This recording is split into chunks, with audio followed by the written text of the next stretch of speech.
Kita ke kabar lainnya, pemirsa. Terdesak kebutuhan biaya operasi ibunya. Seorang anak nekat mencuri uang brankas di restoran cepat saji di stasiun kereta cepat.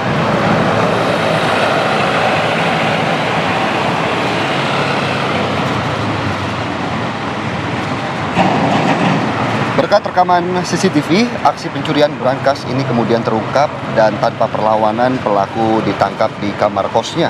Ini berada di wilayah Pademangan, Jakarta Utara, di mana menurut pengakuan pelaku ini nekat mencuri setelah terdesak biaya operasi ibunya sebesar 4,3 juta rupiah yang harus diamputasi akibat menderita penyakit gula. Pelaku ini mengaku tidak memiliki biaya untuk membayarkan biaya operasi setelah dipecat dari restoran di mana tempat ia bekerja nih, pemirsa. Berbekal kunci cadangan dan nomor kombinasi brankas semasa menjabat sebagai supervisor di restoran tersebut, pelaku dengan leluasa masuk dan membuka brankas berisi uang hasil penjualan restoran. Setelah berhasil dibuka, pelaku kemudian mengambil uang sebesar 4,3 juta rupiah di mana nominal uang tersebut sesuai dengan uang yang dibutuhkan untuk biaya berobat ibu pelaku. Walaupun nominalnya sesuai dengan kebutuhan pelaku untuk membiayai ibu korban operasi, tapi tidak boleh dilakukannya. Iya, meskipun niatnya untuk Baik ya, membiayai untuk ibu ya. membiayai pengobatan, Betul. tapi caranya salah ya. Mungkin harus cari jalan yang lain. Betul sekali. Kita ke berita lainnya, pemirsa. Polisi menggerebek 8 remaja saat melakukan pesta narkoba. Ini terjadi di Pringsewu, Lampung.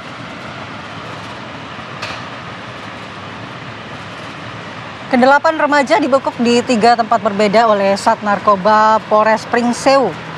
Di lokasi pertama, polisi berhasil mengamankan 3 orang remaja petugas selalu menggerebek rumah menyuplai barang haram dan berhasil mengamankan 4 orang yang sedang pesta narkoba dan 1 pelaku pengedar pil heksimat. Dari hasil penggeledahan ditemukan 8 paket sabu, kemudian alat hisap sisa pakai.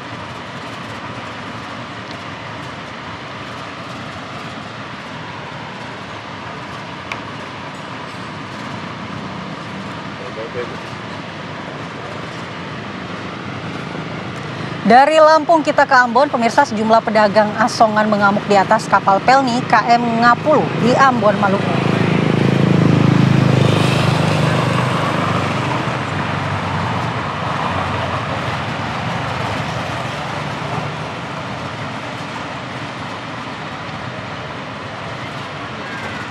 Seperti inilah, pemirsa, video amatir yang memperlihatkan sejumlah emak-emak pedagang asongan di Pelabuhan Yosudarso, Ambon, Maluku yang mengamuk terhadap petugas anggota TNI AL dan anak buah kapal Pelni KM Ngapulu.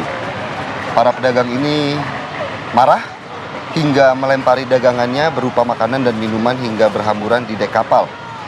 Kemarahan para pedagang ini tak bisa dilerai hingga menjadi pusat perhatian para penumpang saat mereka tiba di Pelabuhan Yosudarso. Sejauh ini keributan dipicu saat petugas melakukan razia terhadap pedagang asongan yang berjualan di atas kapal.